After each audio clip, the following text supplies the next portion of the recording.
दोस्तों, आज हम बात करेंगे कि जब हम अपने गेहूं की फसल में पहली सिंचाई करते हैं तो उस समय हम कौन कौन सी खादों और उर्वरकों का उपयोग कर सकते हैं जिससे कि ना केवल हमारे पौधों की वृद्धि बढ़िया से हो, इनमें कल्लों की संख्या में वृद्धि हो और तो और हमारी फसल से अधिक उत्पादन देखने को मिले।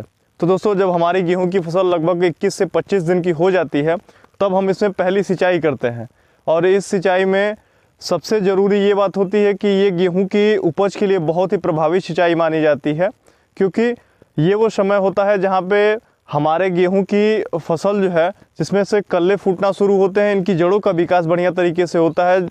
ये सारी जो अवस्थाएं होती हैं ये लगभग 20 से लेकर 40 दिनों में ये सारी प्रक्रियाएं पूरी हो जाती हैं। और इस समय जब हम अपने पौधे में फसल में सिंचाई कर लेते हैं तो उसके बाद इसमें हम खादों का उपयोग करते हैं। तो दोस्तों, इसमें सबसे पहला तो ये है कि हम इसमें यूरिया का उपयोग करते हैं, जो कि यूरिया नाइट्रोजन की आपूर्ति के लिए उपयोग में लाई जाती है।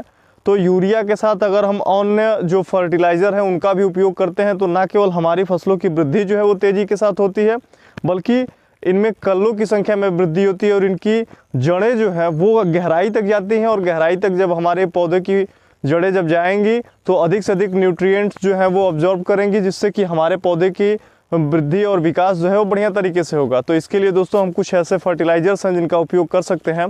तो जैसे कि एक पोषक तत्व होता है जिसको हम सल्फ़र के नाम से जानते हैं।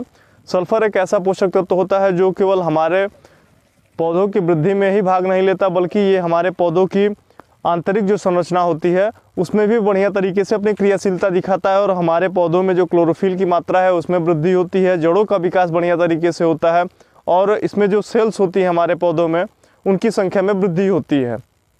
दूसरा जो पोषक तत्व होता है जिसको हम जिंक के नाम से जानते हैं।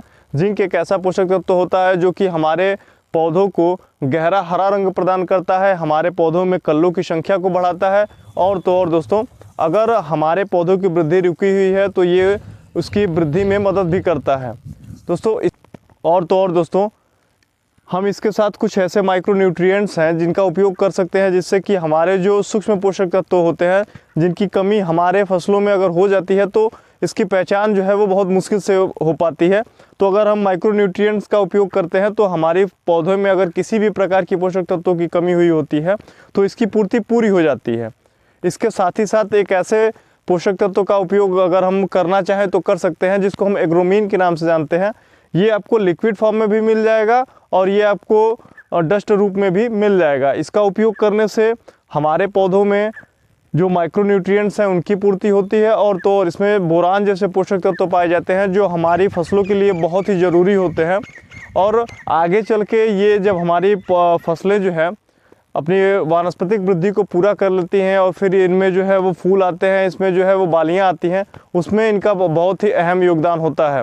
तो दोस्तों, अगर आप भी गेहूं की खेती कर रहे हैं और आपने भी अपने गेहूं की फसल में पहली सिंचाई कर ली है तो इसके पश्चात जो है आप इन फर्टिलाइज़र्स का उपयोग कर सकते हैं, जिससे कि आपकी गेहूं की फसल जो है वो तेज़ी के साथ वृद्धि करेगी और आपको अधिक से अधिक उत्पादन जो है वो देखने को मिलेगा।